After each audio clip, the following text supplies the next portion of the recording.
Welcome to the Engineering with Nature podcast. The U.S. Army Corps of Engineers has been working on the Engineering with Nature initiative since 2010, working and collaborating to advance the use of natural processes and systems to deliver a broad range of economic, environmental, and social benefits. EWN develops and implements nature-based solutions for water and infrastructure projects. It brings together a growing international community of practitioners, scientists, engineers, and researchers to harness the power of nature to innovate and solve problems and create sustainable solutions. This podcast tells their stories. Now here's your host, Sarah Thorne of Decision Partners.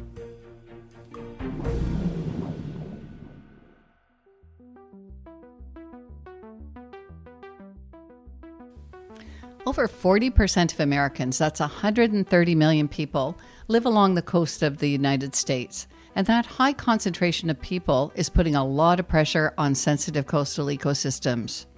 Restore America's Estuaries, or RAE for short, is a non-government organization that's dedicated to protecting and restoring the bays and estuaries along the coast. RAE has a bold vision for the future, and one in which engineering with nature and nature-based solutions play a critical role.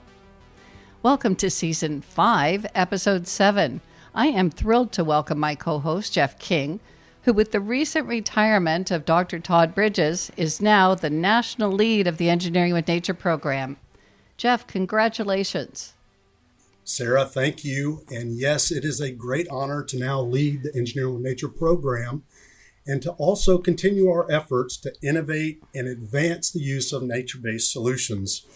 Indeed, there are some really exciting opportunities on the horizon, and I look forward to sharing that information with our listeners in the future. Well, you've got big shoes to fill and really great opportunities ahead. So, Jeff, we're looking forward to kicking off Season 6 of the Engineering with Nature podcast with a special episode to talk to you about your vision, your passion, where you want to take the EWN program. We'll do that in May. Sounds great, Sarah. Looking forward to it. So today, Jeff and I are very pleased to welcome Daniel Hayden, who's President and CEO of Restore America's Estuaries. Welcome, Daniel. Thank you very much. It's great to be here today. Let's kick it off by getting Jeff to talk a bit about your connection with Daniel and why you thought it was so important to have him on the podcast. Sure. Well, I am very excited to have Daniel on the show today, and it's been a great pleasure getting to know him over the last few years. As the audience will see, he is very passionate about the work he does, and the enthusiasm he has is very contagious, which is great for me to be working with people like that. Daniel is also a leader and an advocate in the space of ecosystem restoration and protection. The RAE Summit in 2020, of course, was virtual because of the COVID pandemic. So we were all locked down and we did the RAE Summit virtually, which was still a wonderful event. But this year in December of 2022, RAE was held in person. And that was an exciting opportunity. We had more than 1,300 people actually attend the RAE Summit in New Orleans for about a week. And so that was a wonderful opportunity to get to visit with Daniel in person, and excited to talk about that today. That was quite a summit, Daniel. That's a lot of people, a lot of organization, a huge undertaking. Talk a little bit about your takeaways from the summit. Sure. So RAE was founded in part to convene the coastal restoration and conservation community. And we started off with a group of 10 members. And one of the things we started over 15 years ago was a national summit to bring together a broader spectrum of organizations that work in coastal restoration and protection. The summit this year was our largest ever, which really shows the sort of growing interest in protecting and restoring our coasts. I think we're all aware of the increasing threats to our coasts and coastal communities due to environmental degradation as well as climate change, and an increasing focus of federal spending on our coasts. And that was really reflected in the turnout for the summit and the variety of federal agencies that were there, including the Army Corps of Engineers, of course, as well as like EPA and NOAA and Fish and Wildlife Service, as well as over 200 nonprofit organizations and corporations. I think what was exciting about the summit was sort of the breadth of content that came together. We had over 500 speakers talking about everything from coastal planning, restoration techniques, oyster restoration, blue carbon, community engagement, diversity, equity, and inclusion, really a whole spectrum of issues that we need to come together on in order to make sure that we restore and protect our coasts, in a scientifically sound manner and also in a just and equitable way. I was just amazed at the scope of the conference and the agenda that you had and the number of speakers. We'll make sure that we put the notes from the summit into our show notes because there's just such a wealth of information there, Daniel. Before we get too far along in our conversation, I think it'd be helpful, Daniel, if you would explain what an estuary is, because we may not all know that, and why Ray's focus is on bays and estuaries. Estuaries, simply put, is where one body of water meets another body of water, typically a river into a bay or the ocean, or a river into a large lake. So in the United States, we think about our East Coast, West Coast, Gulf Coast, as well as the Great Lakes, is all estuary environments. There's a little difference between a saltwater estuary and a freshwater estuary, but the important ecological services they provide are very similar. So that's sort of very simply put what an estuary is. They're important for a number of different reasons. One is they are sort of our population centers, not just in the United States, but around the world, so that their healthy functioning plays a critical role in our local environments and protecting us from flooding and storm surges. It's also very important in terms of fish hatcheries in the U.S. 2/3 of all commercial fish spend at least part of their life in an estuary. And they're also really important in terms of bird habitat and migratory pathways for birds up and down our coasts. Oh, that's helpful. Helpful context. Thank you. One of the things that we love to do on our podcast, Daniel, is talk to people about their background. Jeff and I are always interested in hearing, what's your journey? How did you get to being where you got to be? So tell us a little bit about your journey and how you came to Ray. Yeah, I think the first thing that's really important to call out is that, I'm not a scientist. So a lot of people think that, in order to lead a conservation organization, you have to have a science background. And really what I think we emphasize in sort of my perspective is the need for a multidisciplinary approach. So, as a kid, I was always kind of an outdoorsy kid, always like, biking, fishing, hiking, skiing, sailing, and sort of being outdoors. I was always that was my happier place to be. But I never really thought about that as like a sort of a career outlet. I always just thought of that as sort of a recreational element. And also I grew up in more of an urban environment in Boston. So I definitely have more of an urban perspective in terms of what the environment looks like. And I really kind of came to conservation more, after an undergraduate degree in history and economics and working in consulting and an MBA. So this was a very sort of traditional sort of business path. But then I really found that that wasn't sort of satisfying my personal needs and aspirations, and looked to think about, what's really important to me, to my family, my community, and really focused in on my interest in conservation and the need for us to work together to protect these great places. And worked in one organization where my MBA skills were highly valued in terms of working with a COO and rolling out a strategic plan. And then from there, slowly but surely, learn more about sort of the practice of conservation, learning about monitoring and evaluation, and sort of built sort of my experience that way. Coming to Restore America's Estuaries was an exciting opportunity, again, because in 2019, the board just approved a new strategic plan. I was looking to really move that forward in terms of helping to build a constituency to support increased funding for conservation. Secondly, to get more people involved in protecting and restoring our estuaries, and then really creating a platform for thought leadership. So very clear strategic objectives for the organization. So I was excited to join Ray for that mission. Well, and Daniel, I tell you, you just everything you've shared with us, you are so well qualified to lead the organization. That was fantastic to learn more about your background. And just sort of building on that, I was wondering if you could possibly talk a little bit more about Ray's mission and your passion for it. What gets you out of bed every day and eager to get out there and do the good work of Ray? I think the fact that we're able to relate the issues to so many different stakeholders. So depending on who we're talking to about our mission, we can talk about different things. So we can talk about the fact that 8 of the 10 largest cities in the US are in estuaries. So we can talk about the important role of ports and estuaries as transportation hubs. So take a very sort of commercial perspective on what estuaries offer.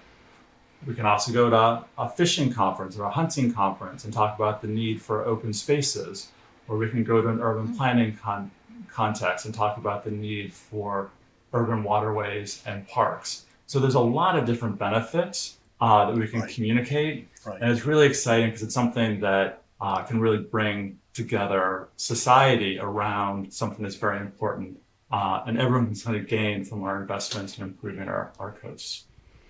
Yeah, I think that, coming to shared understanding about what people value is so much part of the work that you're doing at Ray. You're also really, as I understand it, you're really focused on equity around the benefits that nature can provide, that the estuaries and bays provide. Can you talk a bit about that, Daniel? Sure. So oftentimes the focus of coastal restoration has been on largely more rural areas, touristic areas, and that's very important. There's also sort of negative investment that's happened along our coast in terms of, you think about waste management facilities, waste disposal sites, a lot of our transportation infrastructure, and we see that investment causes all sorts of environmental justice issues and inequity issues, public health issues. So really what we want to do is make sure that some of that positive investment can go into those underrepresented and underserved communities so that they can see that living along our coast is a benefit rather than a social cost to them. Yeah, Daniel, I agree. And I think that that's just one of many ways that what Ray is prioritizing and what we're doing within Engineering with Nature really aligns and makes sense. I think about the administration's Justice 40 initiative, for example, and for the first time in our nation's history, the federal government, they've made it a goal that 40% of overall benefits of federal investments will flow towards these disadvantaged communities and these marginalized communities. And so I think about things like clean energy and affordable housing. And then, as you mentioned, the need to clean up some of these areas that have been contaminated over the years. And then, of course, climate change. And to be able to serve these populations, these communities, in a way that we can also integrate in natural infrastructure, nature-based solutions, and thinking about the triple win outcomes that can be derived to be able to offer these communities social benefits, areas that they can go out and have recreational opportunities, the environmental benefits that come with things like that. It just makes sense. And so I really am very pleased to see more effort underway now to support these communities. I think that something that we've talked about in so many of our shows is that sharing of these benefits is so important. And social equity, really, to your point, Jeff, has to be a consideration in all the infrastructure projects going forward. Daniel, when we were talking, when we were doing our prep work, you were talking about some good examples of work that Ray's done, where you really have brought the communities together to produce social benefits out of different projects. Can you give us an example or two? One of the things that Ray does is we administer a number of different federal programs. So there isn't, to Jeff's point, there is much more focus now and willingness to think about social equity in terms of how we distribute federal awards, which has really enabled us to think about projects differently.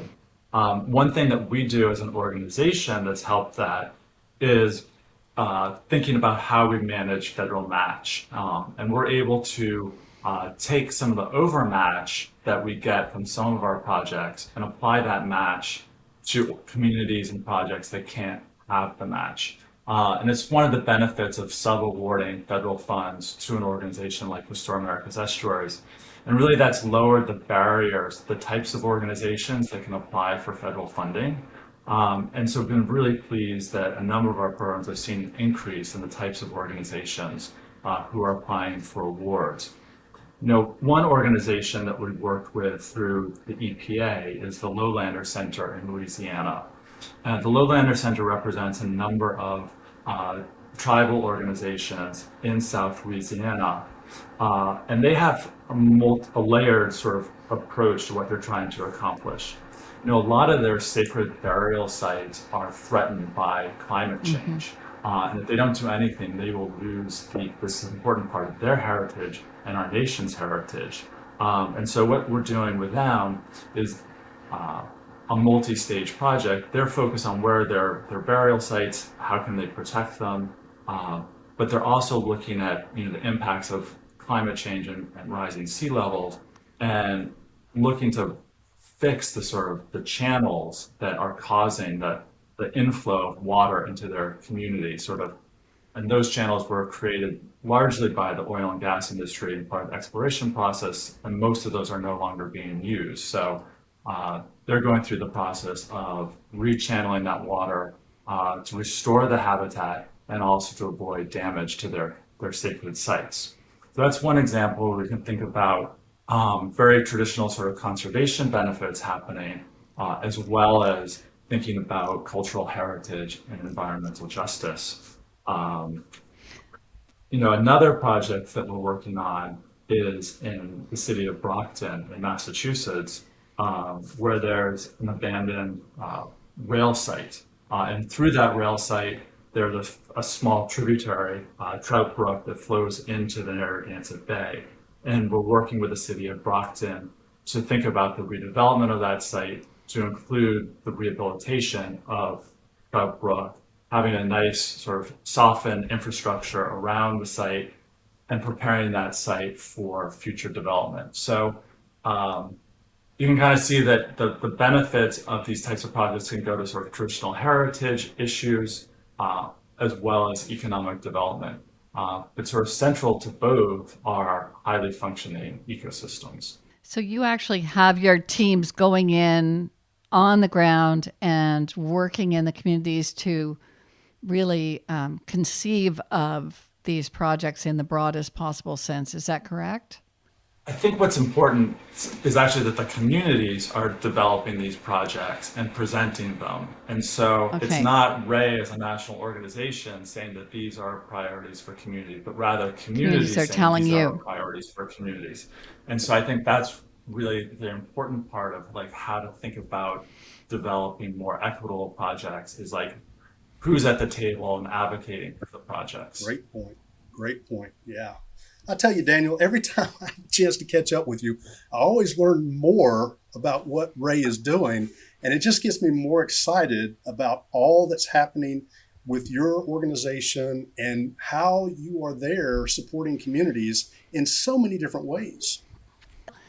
Let's talk about that. Let's talk about how climate change really brings a lot of these issues, including social equity, to very sharp focus, and the kind of work that you're doing in RAE in the estuaries in terms of coastal protection. Climate change has multiple effects across our coastal ecosystems and coastal communities. I mean, the first is the introduction of unpredictability. So the climate that we know is not the climate that we're going to have. So the infrastructure needs to be has to be future looking. And we don't know exactly what that future looks like. And so that's very challenging for organizations like the Corps who have established models that those models going forward need to evolve. In terms of threats to our coasts and coastal communities, it's twofold. One, which is the ocean infiltrating up into our communities.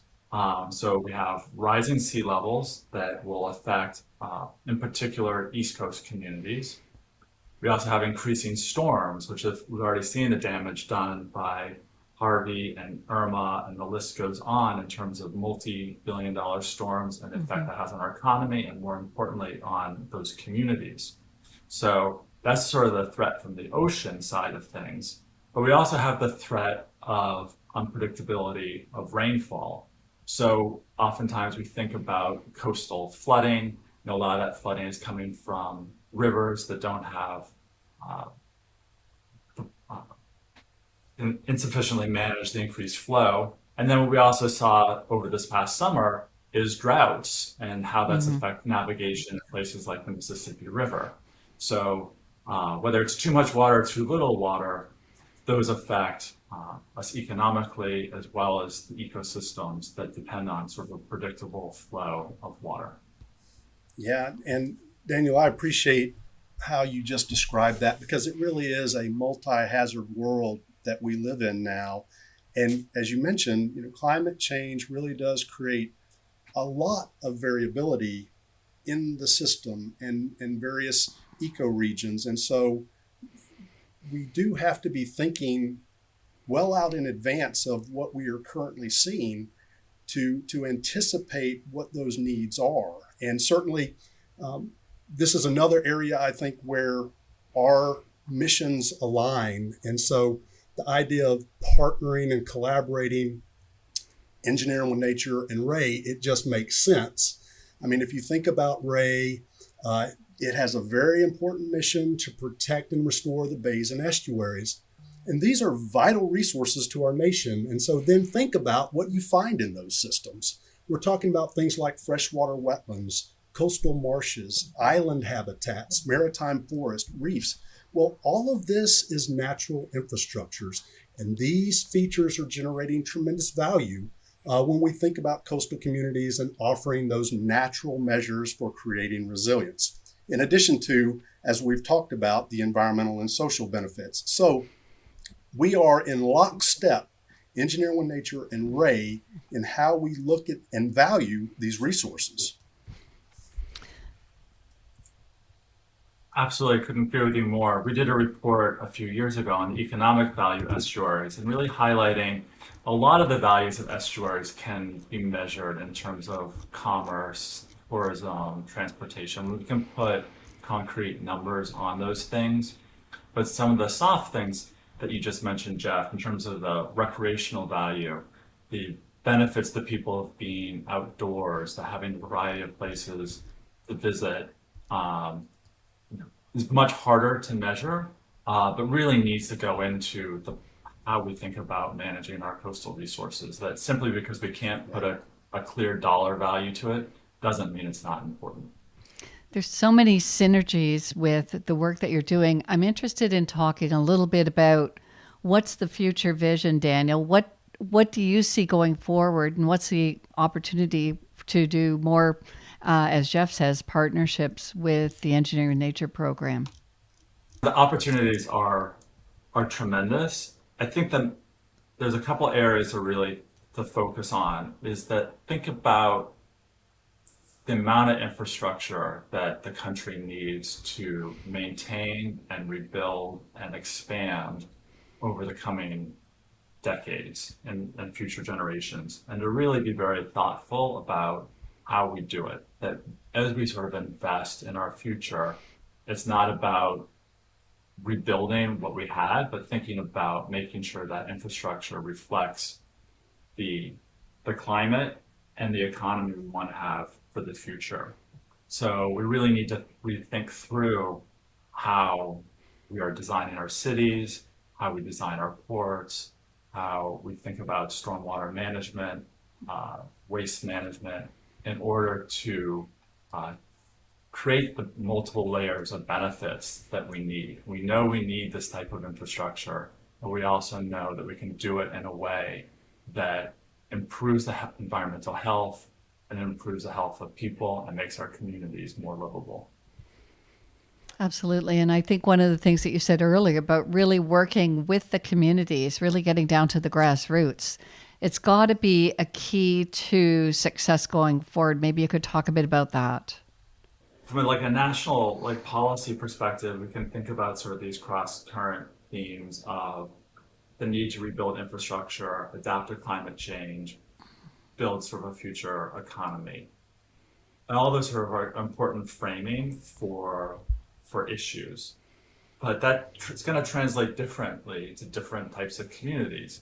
You know, the ecology of the Gulf Coast is very different than the Pacific Northwest, is very different than the Great Lakes. So the solutions we have to be adapted to those ecologies. And also importantly, the needs of those communities may be different in terms of what they value and what they want from their natural resources. And they're all starting from different places. So you may have issues in sort of the Gulf Coast in terms of the transition of the oil and gas industry to more sustainable industries. So they're going to have different set of concerns than revitalizing ports in Baltimore and Newark and New York City. They're going to have a different set of issues in terms of what type of future they want and how to transition their economies to be more climate resilient and more sustainable. So I think that there's a need for recognizing that we need to make this transition, but the specific tactics and tools we use have to be grounded in the needs of each region and each community where those projects are going to be built. That's so true, Daniel. And you touched on a couple of different important points that I maybe just want to echo and expand upon. Certainly, as we think about climate change and the uncertainty associated with a 10-year or 20-year time horizon, we need to be able to offer communities and stakeholders and those decision makers best available information and tools to really make informed decisions. And so, again, this is where I see, Engineering with Nature being able to support those communities and individuals that are thinking about this morning, noon, and night. I mean, we've got to have those improved tools that help us with understanding areas that are going to be vulnerable, not only vulnerable now, but where we see vulnerabilities in the future. We need to be thinking about how can we highlight and understand performance of natural infrastructure, not only just natural infrastructure and what exists out in the ecosystem now or in the landscape, but what would it look like for multiple lines of defense, including conventional infrastructure? How might we integrate those types of solutions into a more comprehensive strategy? And so it's those kinds of conversations. It's being able to have the right tools to be able to inform how we're going to approach design, and then also construction, and then also adaptive management, and then also being able to offer engineering guidance. And these are the kinds of things that the Engineering with Nature program, the Corps of Engineers, things that we're thinking about so that we can be a good partner, a good steward, and be able to offer the nation the support that it needs. I think that's a great point in terms of the need for the tools for better decision making at a local level, that a program like Engineering with Nature has the advantage of looking across communities. And I know you can do projects and support projects internationally, so you have a lot of lessons learned that can then be integrated back into communities. Most communities do not have the skills or the budget to fully understand all of these issues, and therefore sort of national tools that look at, flooding, national tools that look at like how you would build more resilient, infrastructure or more resilient buildings are important things that federal agencies have to offer communities so that they can make, smart plans at a local level that are also supported by federal policy. And I'm just going to bring this full circle, if I can, and go right back to the Ray Summit. And what an incredible venue the Ray Summit is to be able to offer the latest and greatest in terms of these technologies and practice and what we have in the way of demonstration projects, pilot projects that are being developed all over the country by multiple sectors of organizations out there doing wonderful work. And that has been a big draw for me, and I know many of my colleagues, to be able to participate at Ray. And there's always some type of platform, or there's always some type of session out there that appeals to everybody. So folks that are interested in policy, it's there. What's the latest and greatest that's happening in this space of policy? How is it changing to support more of the ecosystem restoration and the protection that's needed, but also advancing nature-based solutions? If you're looking for tools and technology, it's there. And so I really appreciate that, because with Ray and how it captures all of this wonderful information, and they're able to convey it to practitioners, local stakeholders, community leaders, everybody is there together to listen and hear the same thing. And so through these kinds of presentations, through these kinds of opportunities to interact, to have socials, to visit posters, it just creates so much in the way of opportunities to share and learn. And I just see Engineering with Nature continuing to engage in this space and supporting it however we can. Absolutely, I look forward to that. I'd also sort of plug two things. One, this October, we're having a smaller set of workshops just around living shorelines, and that'll happen in Galveston, Texas, October 22nd through the 25th, focusing on how to use nature to protect our coast. So it's a narrower agenda than our national summit. And then secondly, I would encourage people to sign up for our newsletter. You can go to our website at estuaries.org, sign up for a newsletter. We do have a community practice around blue carbon and living shorelines, and then do a monthly webinar series on coastal management issues. So there's lots of ways to stay involved beyond the summit. That's great. Thank you, Daniel. There's so much opportunity in sharing the learning and really advancing the practice, advancing the science. I just see such a bright future ahead for Engineering with Nature and our colleagues at the Army Corps of Engineers working with Ray. It's just tremendous opportunity. Daniel, thank you so much for being on our podcast and sharing the work that you're doing at Ray, talking to us about your passion. Yes, I think we feel it and we can see it in action. The work that you're doing to really engage people at all different levels in protecting the bays and the estuaries that provide so many benefits. It's so critical. It's so critical to the whole country. So thank you for the good work you're doing. It's very inspiring, and it's clearly synergistic with Engineering with Nature. Wouldn't you say, Jeff? Oh, absolutely. And I would also want to say thank you to Daniel. I appreciate the time so much, and you've offered so many wonderful, exciting stories and information for our listeners. And I know that they're going to be equally appreciative of this wonderful information that you've provided today. Well, Jeff and Sarah, thanks very much for this opportunity today. Definitely have enjoyed working with the Engineering with Nature team, and look forward to deepening that partnership and working with you to help restore and protect our estuaries and bays. Thank you, Daniel. Wonderful. You're doing really important work. And to all of you, thank you so much for listening. We hope you'll join us again when we talk about Engineering with Nature.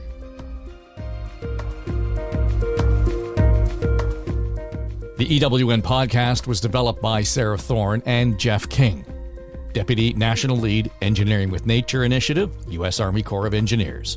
For more information, you can visit our website, engineeringwithnature.org. The EWN podcast is produced by Eye Contact Productions for the Engineering with Nature program within the U.S. Army Corps of Engineers. I'm Dave Trafford.